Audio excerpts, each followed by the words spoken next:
questions before we get rolling? All right. So let me, I'm gonna finish up something from,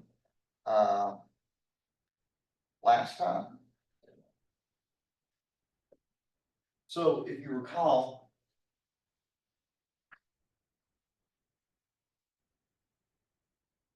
we were talking about this, we got most all of it done.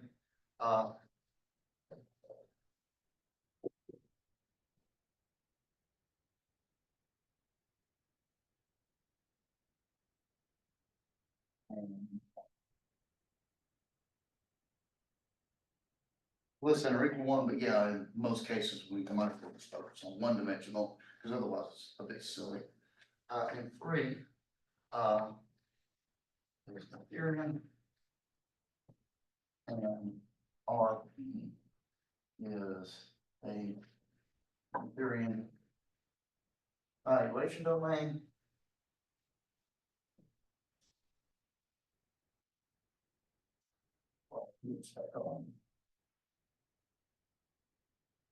And for every non-zero ideal, every non-zero ideal value.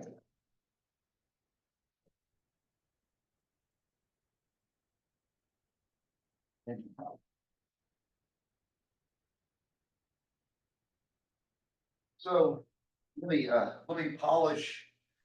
I guess it's 2 implies 3.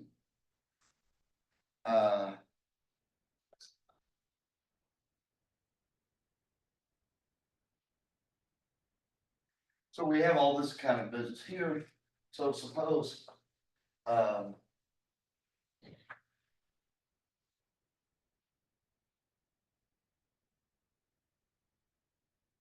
Noetherian interval closed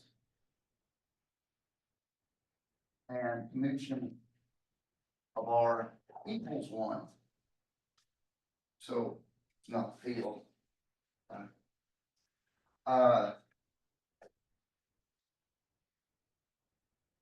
And local show R is a Noetherian valuation.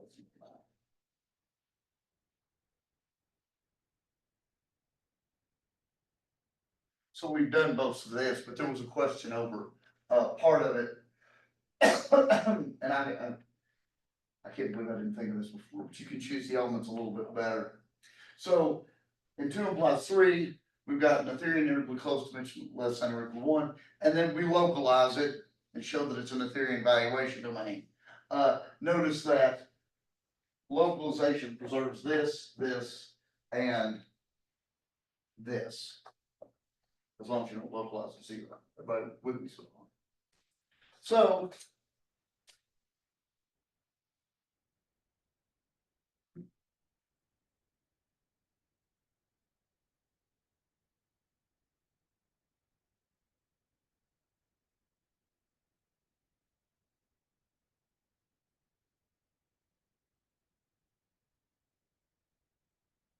So of course, our big goal is to show that this n is principal by the way of it.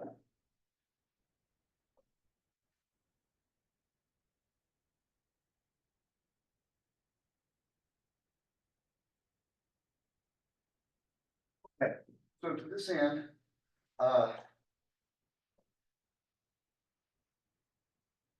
pick any element that's not 0. It's in the maximal ideal, and note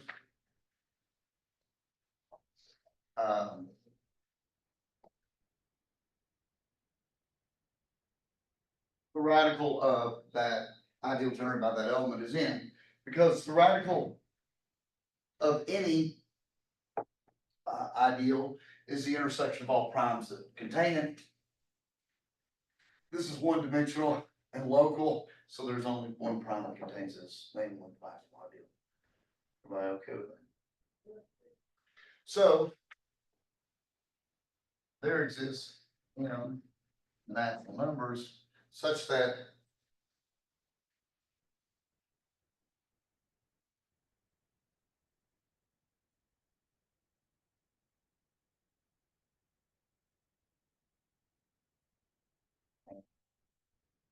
Now, here's what we did. So last time.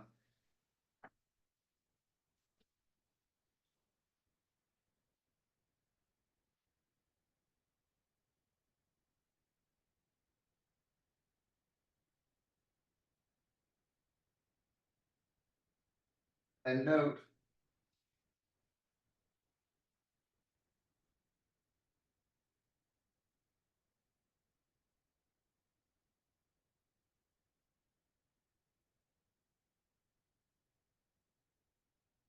The only problem is I wanted to, I want Y over X to not, be in, to be in the ring. So refine this.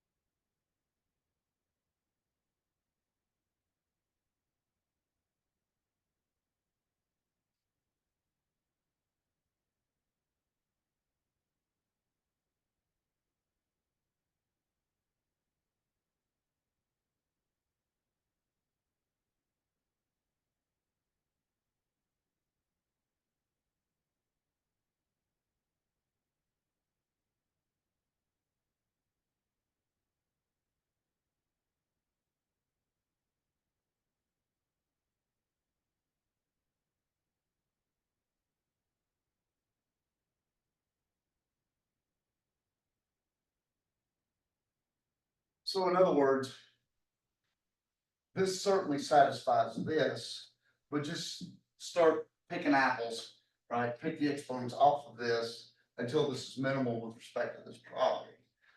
And of course, PI, notice that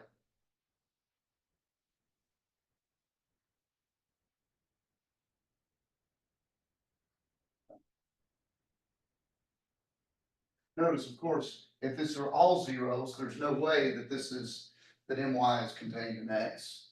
Well, if all of these are zeros and my is contained in X, that means in the principle, we're done, right? And so really, all you need to do is pick this minimal, array, which may not be unique, that has this property. And then you're kind of done, because now we have my is contained in X. And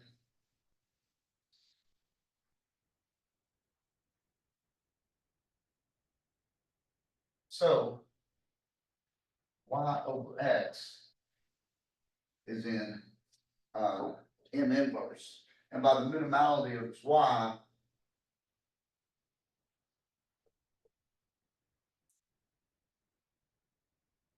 is not an R. So that's how we get it up there. So now what we have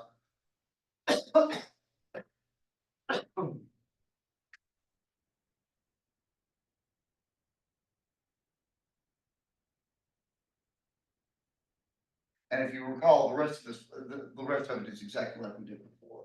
So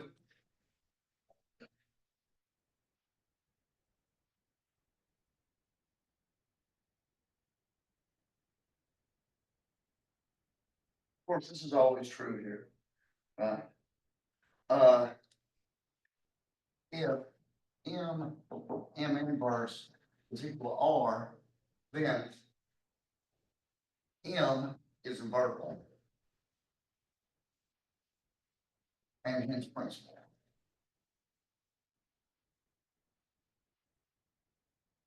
As R local.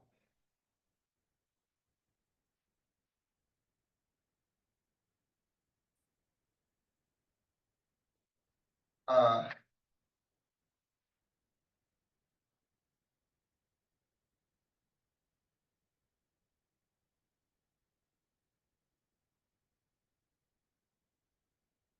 Notice that, of course, M inverse is contained in R.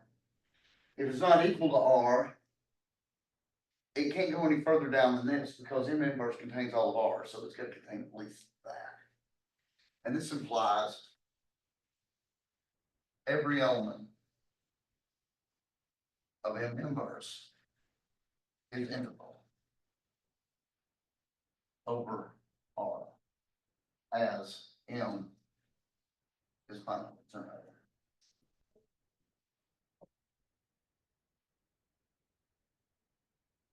Because if you have lambda and M inverse, lambda times M is contained in M, and M is finitely generated, so we get what we want there.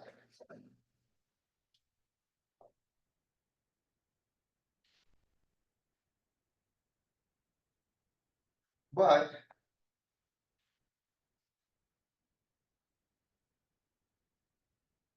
as R is going to be closed, we have that.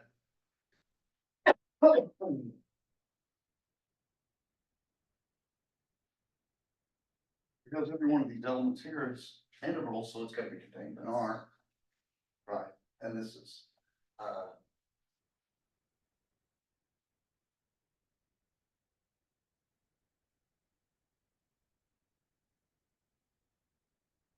and that polishes up what we had last time. Okay, any questions on that? The connection with number 4, we talked about a little bit. In fact, I gave you an outline of the proof that if you have a Dedekind domain, then it must be the case that every non-zero ideal factors into primes. Think about the other direction. It's kind of fun. In fact, that sounds like a good homework problem. Okay, let me give you a big giant theorem. This theorem is huge. In fact, I want to give you some examples here.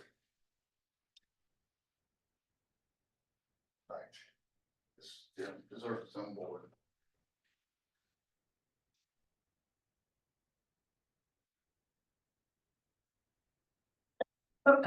Theorem.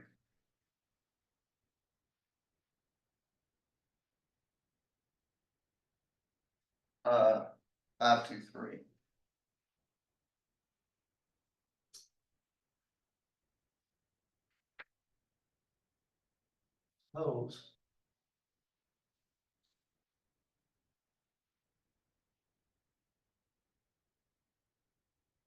Suppose I'm going to assume that R has 2 properties. Suppose it's one-dimensional and Noetherian.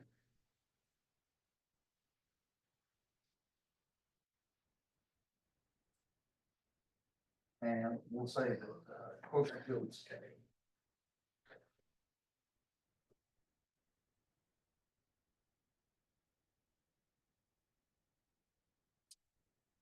If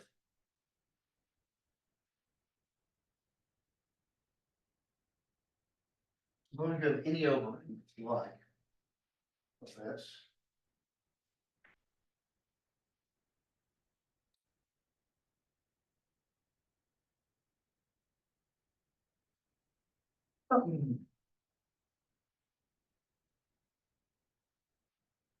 We'll say proper. Then,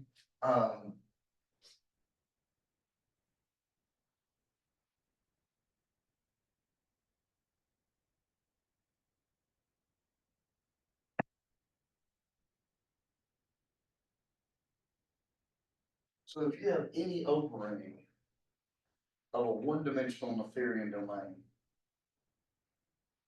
and it's a proper overring in the sense that it's not the quotient field, right? Because if it's quotient field, it could be dimension 0, but it's still Noetherian, it's still dimension 1. This is an amazing theorem. And we're going to prove it, but we're going to use it first, actually. Well, first of all, let me give you all, let's think about some examples as to why this is such a striking result. What happens if you remove the word one-dimensional?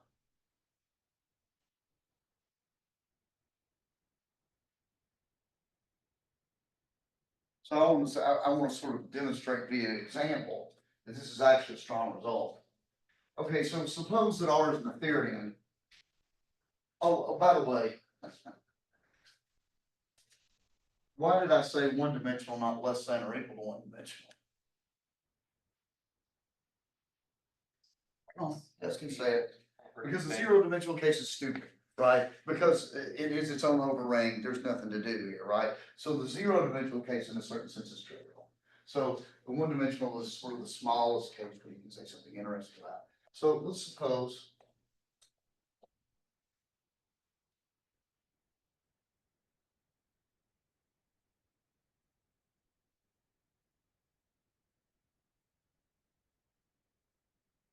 Um,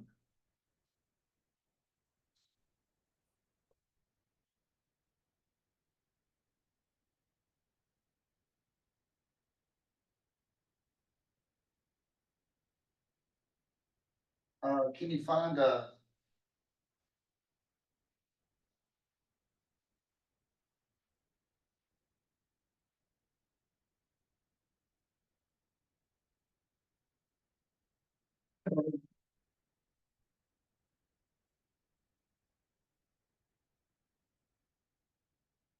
so even if it's Noetherian, but its dimensions bigger than one, can you give me an example of, I don't know, a two-dimensional, three-dimensional, anything bigger than one?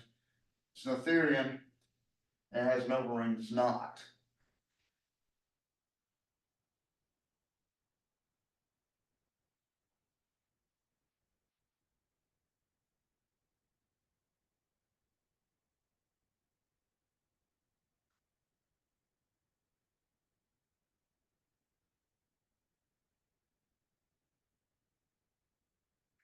Okay, let's look at a specific example, and I'll tell you something more generally will work.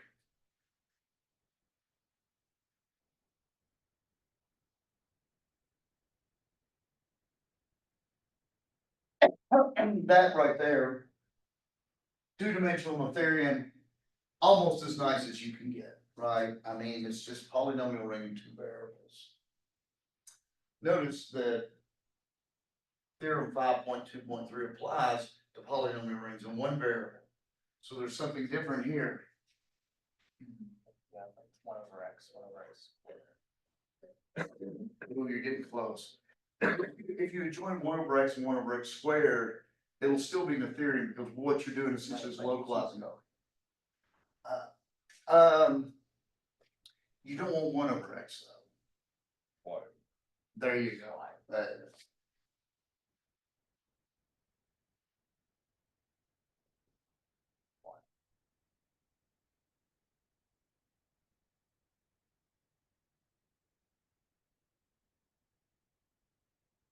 That's one way to skin that cat.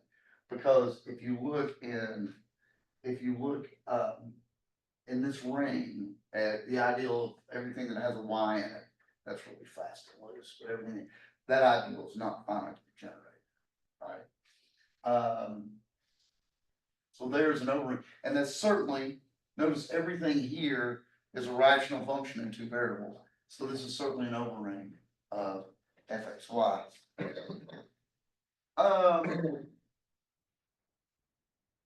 This thing is of dimension two. I haven't really given you the theorem, but I've probably told you the folklore. Can anybody give me an overring of that that's not two-dimensional?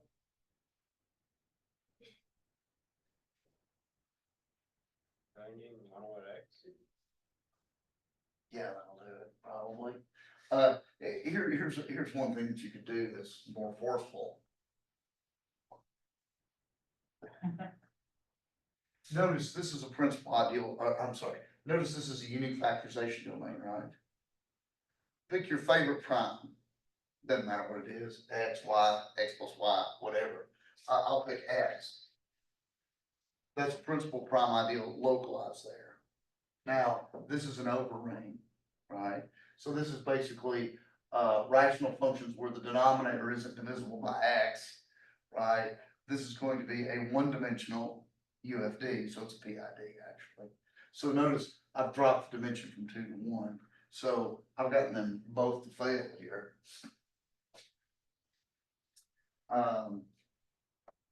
Here's something. So what's the dimension of this first example? You have y over x, y over x squared, y over x. This one will be 2. Right, this won't be 2. Oh, but you're just saying it fails the Noetherian part. That is correct. Yeah, that's right.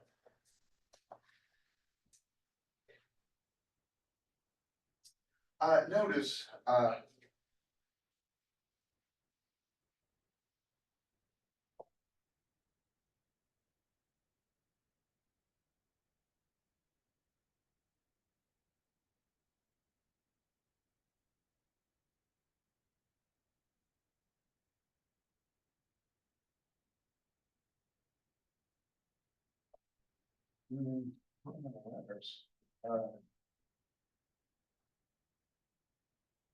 so- okay, so if the dimension is bigger than one, then I have to have a chain of primes, at least this big, right? Here, ours don't make, because I'm talking about evaluation of things. But I can mod out my P and reduce to that case. There exists a valuation domain.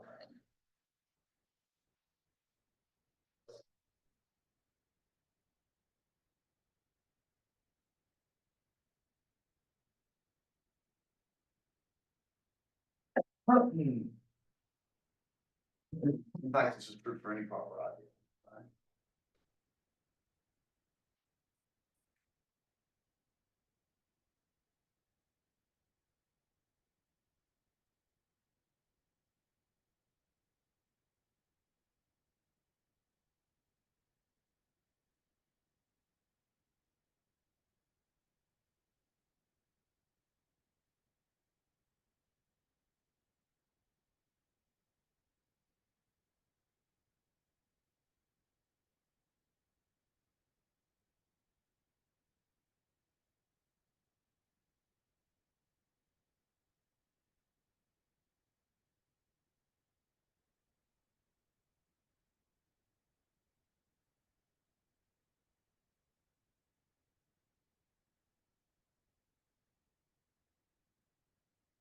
And then that's the other it's not the theory.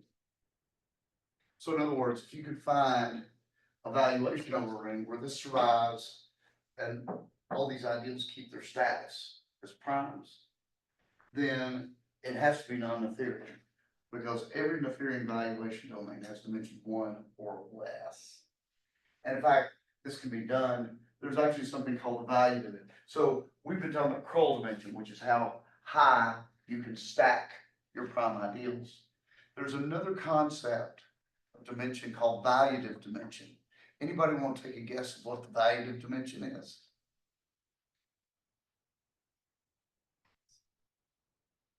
The size of the totally ordered building group. Right, but for what? Right, so if I walk up to you on the street and give you a ring, say a domain, R, right? What might you, I'm asking you to guess the definition. I feel guilty about this, but what might you call the valuative dimension?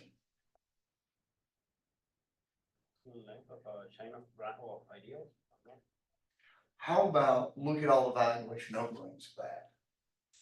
Measure their Kroll dimension and then take the supreme of that. Right, and so so you've got Kroll dimension, which is how high you can stack your primes, and then you've got valuative dimension, which is the supremum over all the dimensions of the valuation overrings, right? Which one's bigger in general? Anybody want to guess? Or are they the same?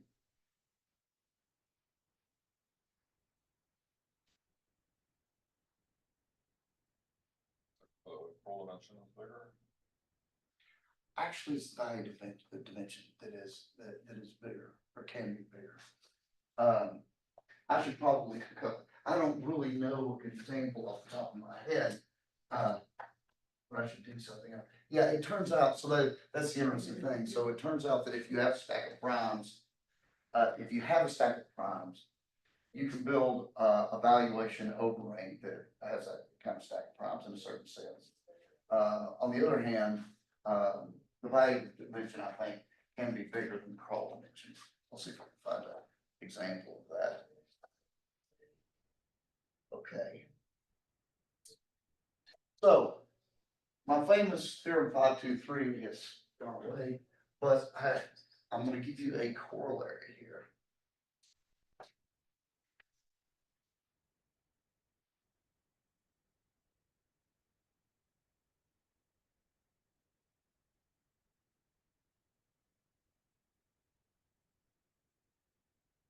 Let R be one-dimensional in the Noetherian domain.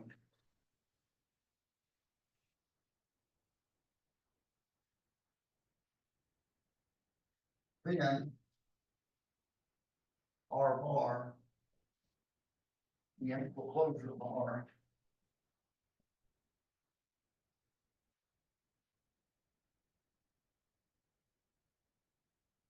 is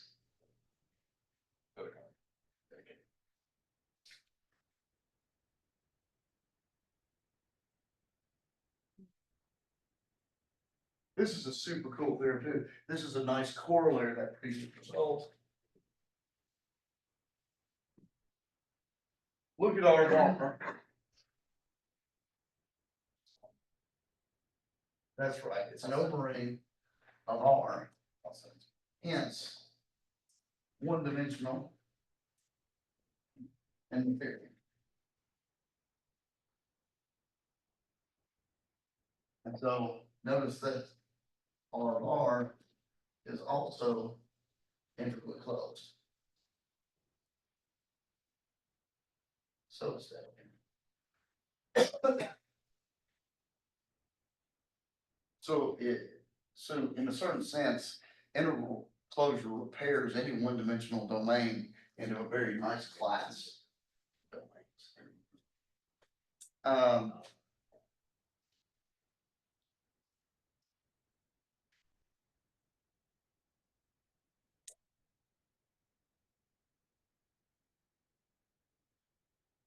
Okay, so this is a big, so now we've got this one. Here is a big number theory-ish result. And I promised you this one earlier. It's five.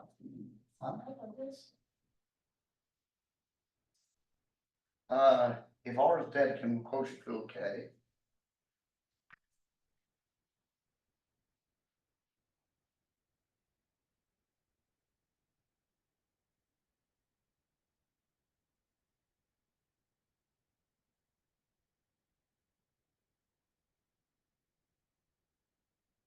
And let's suppose that F is a finite extension, okay?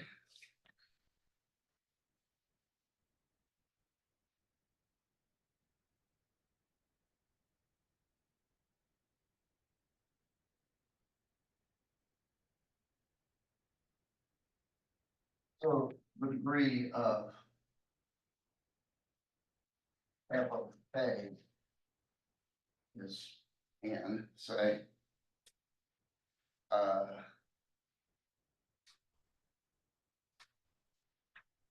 Then T, the integral closure of R and F is that.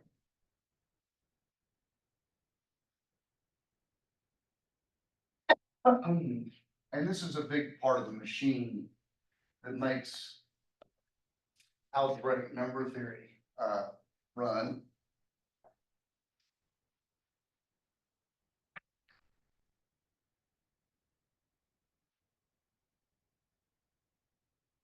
We have a finite extension of quotient fields here. And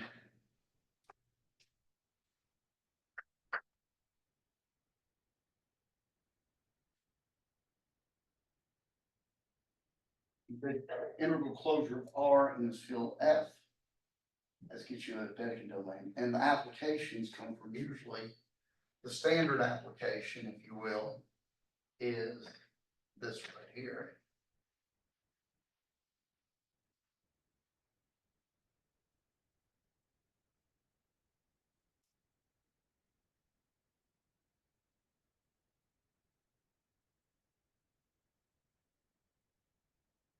This is called a ring of algebraic integers.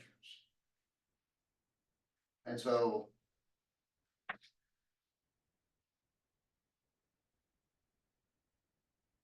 unrelenting in my reducing to the more and more simple.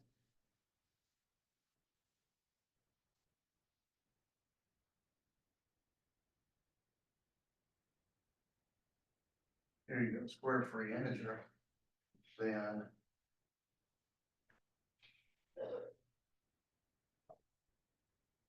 This is called a ring algebraic, and take the interval closure, see, and a two-dimensional extension of the rational. Okay, so let us explore, but of course, this is true if you start any situation, right? You could take any Dedekind domain you like. My favorite might be a polynomial ring over a field and one variable, right? That's its quotient field, rational functions over that field. Take some finite field extension of that, and take integral closure, you get a Dedekind domain. So, how do we prove this?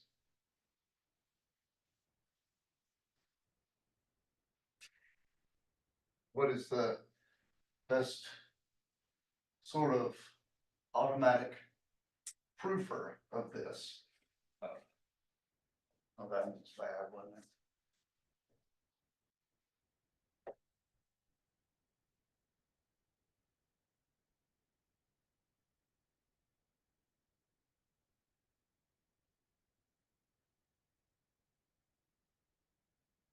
No first, the T certainly must be a proofer domain. Right, I mean, that's a theorem we've already had. In fact, a proofer domain theorem is without the extension of it being a finite extension. Any Dedekind domain R is a proofer, and we don't even need the finiteness of this extension to guarantee this is a proofer. So, of course, that also is a warning light to me that that finite extension is going to show up in showing what we need to complete this, and that is the Noetherians. Suffices to show in this case, T is Noetherian.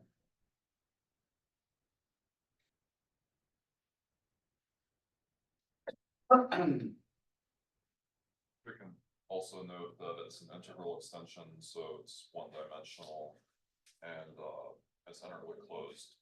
Because it's the integral closure R, so. Okay, that's another way to do that. That's right. So the extension from R to T is an integral extension. Ding, ding, ding, one dimensional, right? And it's integrally closed because it's the integral closure of little one and the big one, right?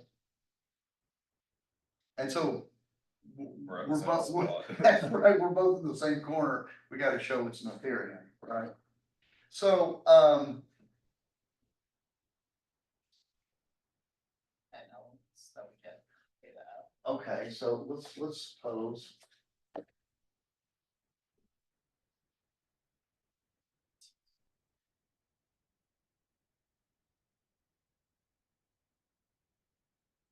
Well, let's start this way.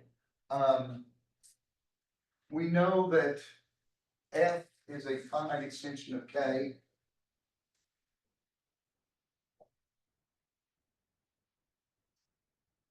So what does that mean? In particular, that means that F is a finite dimensional vector space over K. So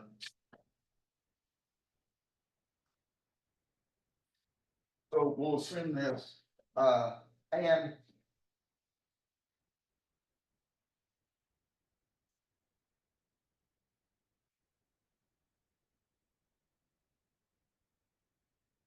these UIs are in F.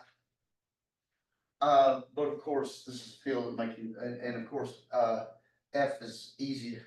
That's another good one. F is the quotient field of T. You might ask yourself why, but I don't think it's too hard to show. So you can demand that each of these UIs are in fact in T. So in particular, they're integral over R. Let's let T0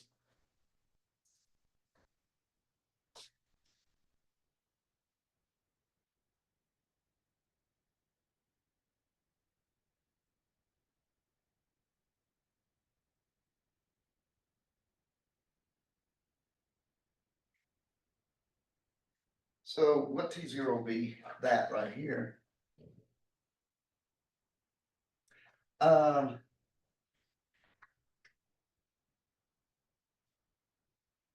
So I take T zero, I take these basis suckers, and stick them onto R. Now, what do I know about T zero? What's that mean? Containing T. That is correct.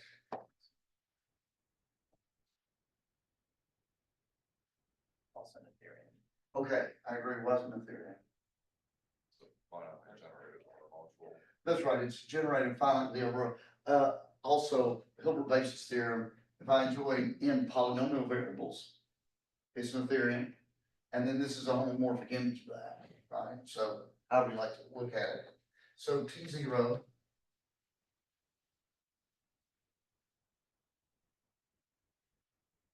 And what else?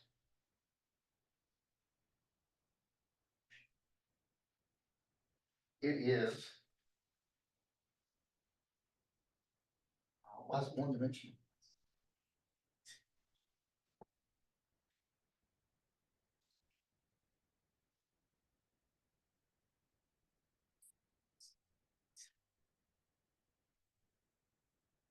So it's integral over R, right? Because it's a step-by-step integral extension. U1 is integral, U2 is integral, and so forth, up to UN, so. No. And of course, I've sort of recaptured this. Now we take the integral. There you go.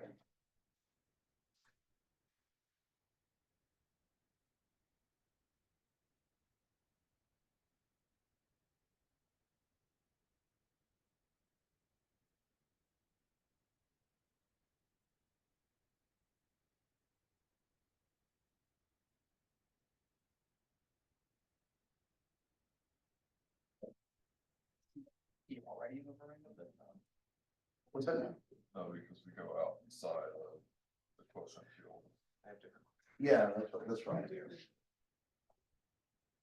Makes sense to that. So use the integral to get this. Notice that the integral closure of T naught is T, because T naught and T have the same quotient field, but not necessarily the same quotient field as R.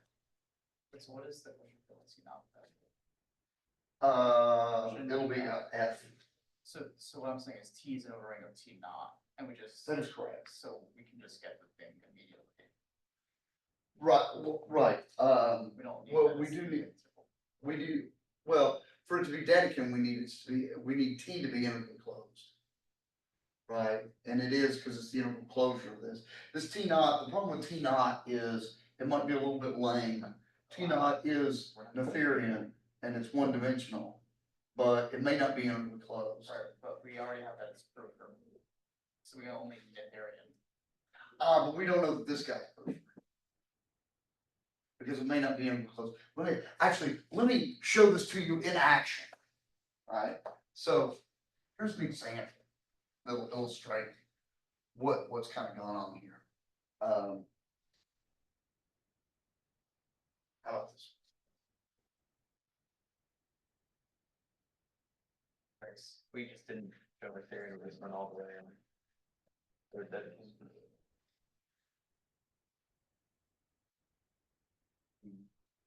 Yeah. So here's what we did. Can you give me a basis? So I'm gonna go kind of through the proof, and I'm glad you bring this up, because this is a great example to show. Can you give me a basis for big one over small one? One, one negative three. I like your choices. That's correct. That's. I'm glad you didn't pick like, 17 plus 16 radical negative 3, 15 minus 12 radical negative. That's, you're merciful that way, so that's good. Okay, so what do we do? Well, we did T naught.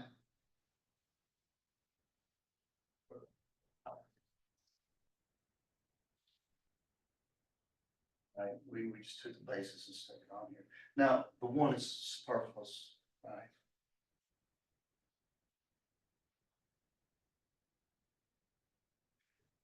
Now, notice that the quotient field of this is equal to this, right? But it's bigger than this. This sucker is one dimensional and it's Noetherian. but not interval closed. Right, and I'll show you why. And this is why we had to do this last business before we took the interval closure.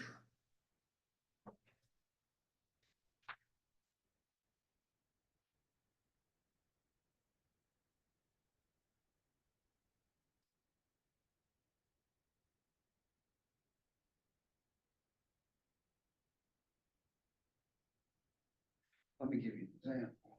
Consider.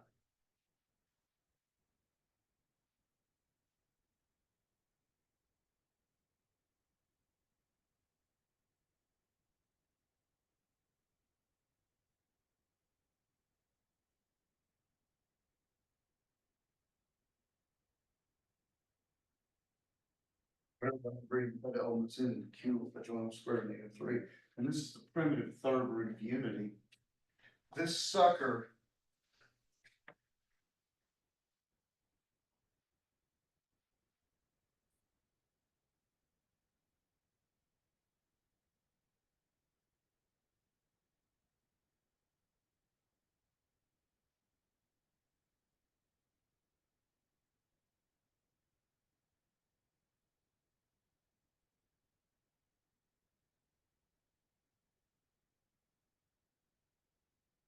Which is why this thing is not interval closed. Because this polynomial has coefficients in z radical -3. In fact, it's got coefficients in z. And this thing's a root of it. This thing does not live here. So the interval closure is a little bit bigger. This is what makes some of these number theory things a little bit complicated. Right, I don't have a problem with any of this. What I was saying is, we already know that T is proofer, so we only need to show it's Noetherian. So we don't need to go through all this business that T is integral closure, T not, because it's already, we know it's an over. You're right. All we have to do is show T is Noetherian directly, right? Right, And so, but T not is Noetherian and one dimensional, and T is an overring, whether or not it's integral closure. you are correct. So, That's right. All you need at this point, I went through more detail than I had to be, because at this point right here, you know, T is the integral closure of this thing, and this thing is one dimensional Noetherian. So in particular, its integral closure being an overing will be Noetherian, and that's all you need. Absolutely. Okay. Any questions on that? I have number.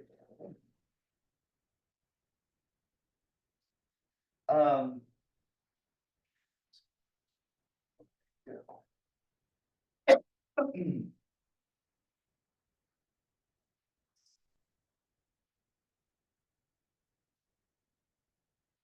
So here's an example.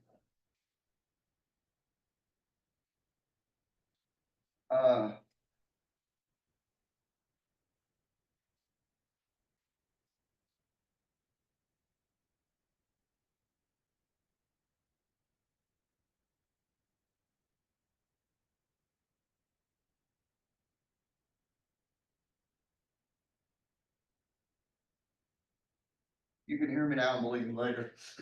This thing right here is the Dedekind domain, right? But not a UFD. Did anybody give me an example of a bad factorization, or at least something that looks like that?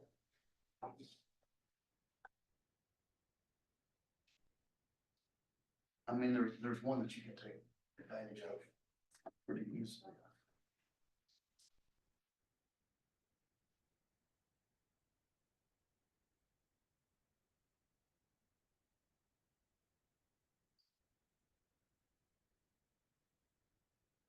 Now, what's left for you is to prove to yourself that these things are actually all irreducible elements, but it turns out that they are. This thing has norm 14, and a typical element in here has norm a squared plus 14b squared. The radical -14, 2, and 7, they're all irreducible. So that's a bad factorization. But actually, it's worse.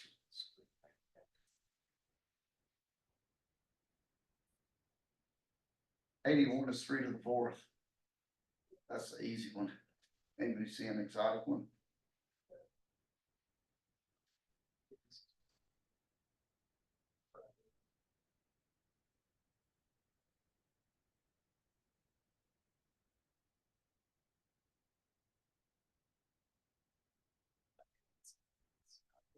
That's right, it's not even the same. Now, again, there's more to show. These actually are irreducibles, and so is three. But this one has 4 factors and this one has 2. Now, I'm getting a bit of wackiness here. But let me kind of illustrate where some of this comes from. Because this is sort of reconciled. This is like passing from Newtonian mechanics to relativity or something, right? I mean, UFD works for lots of good rings, but sometimes you need a better thing to reconcile it. Here is how unique factorization of prime ideals makes this go. So I want to kind of write this down and not check too many details. I'll leave that to you, energetic graduate students.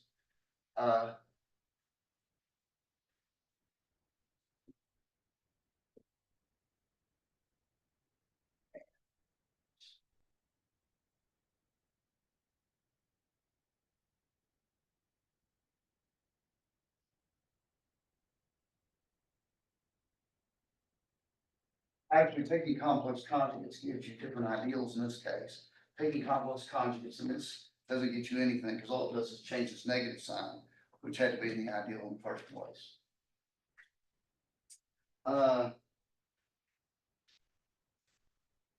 If you look at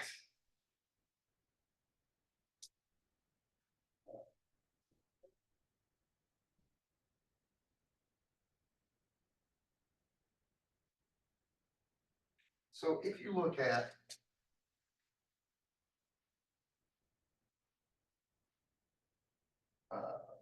three,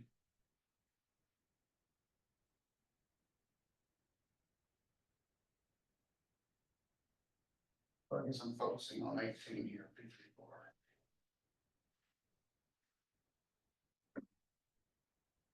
If you look at this ideal here, you can refactor this as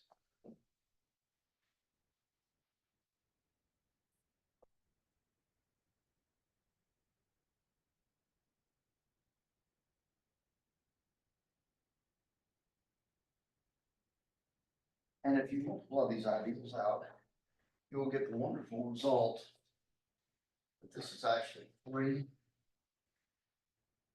3, and this is 2. And so this is actually the ideal generated by 18.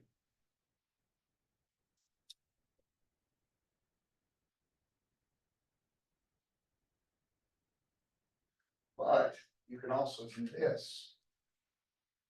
So you should, again, you should check me on this. I check myself, but I'm not as good as I used to you.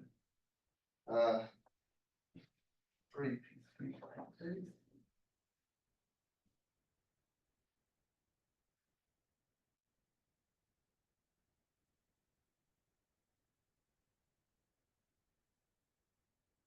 This was generated by 9, 3 plus 3 radical negative 14.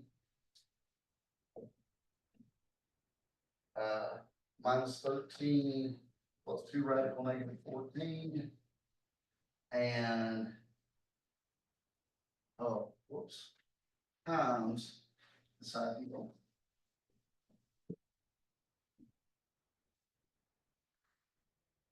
This is multiplying these two, and this turned out to be something wacky. And actually, and I finally got like a, what, 1, 2, 3, 4, 5, 6 generated ideal down here, but it turned out to be principal.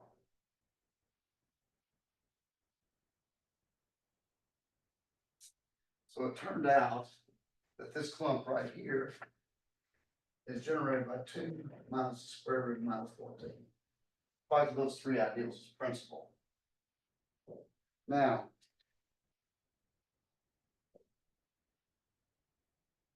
anybody want to guess what this one is? Go ahead, guess. Let's go for a plus. All right. Because these two should just become complex conjugates.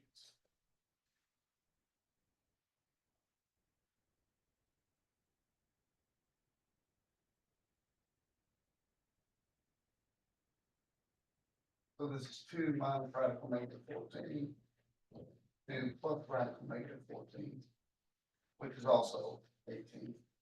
So this is where these bad elements come from. It's from regrouping the uniquely factoring prime ideals, which are not always principal. And we're gonna discover this more as we go along. Okay, any questions? Wow, yes. Next class, can we prove that theorem that we relied on to prove this, latest result? Oh, the one-dimensional Noetherian thing, that's one of the things we're gonna work on. That'll probably take a day or two, but yeah, we're gonna do that. Yes, Eric. How did you know a priori what elements to, so if we're gonna call this P three and something else P two, I guess, and you want it to, your notation is suggested that you want P three times P three bar should be the ideal generated by three. You want P two times P two bar should be the ideal generated by three. How did you know a priori what elements were you looking at? So just kind of get and check what works. You can do it that way, but I'll tell you how I know. If you look at the norm of this, it's 9. Okay. And the norm of this is 15. Okay. And the greatest common divisor of that is 3. So we could have, the ideal should have norm 3. This is just, there's a notion of norm that goes with ideals as well as with elements. And we'll talk about this a little bit later. But actually, there's an enormous amount of freedom for the generators there. And in fact, in these kind of rings, they also, Dedekind domains have what they call the 1.5 generator at the bottom. And what that means is you can essentially select your first generator almost at random, right? You can't pick 0, but then you have to be careful about the next generator. Thank you. Right? And so with P3, I selected this and found something else that worked. With P2, I selected 2 and found something. So what would have happened if you took instead at P three, instead you took 3 and square root of negative 14? Then the norms would be 3 and 14. That'd be the whole ring. Yeah, I blew up the whole ring. That's the RT. If you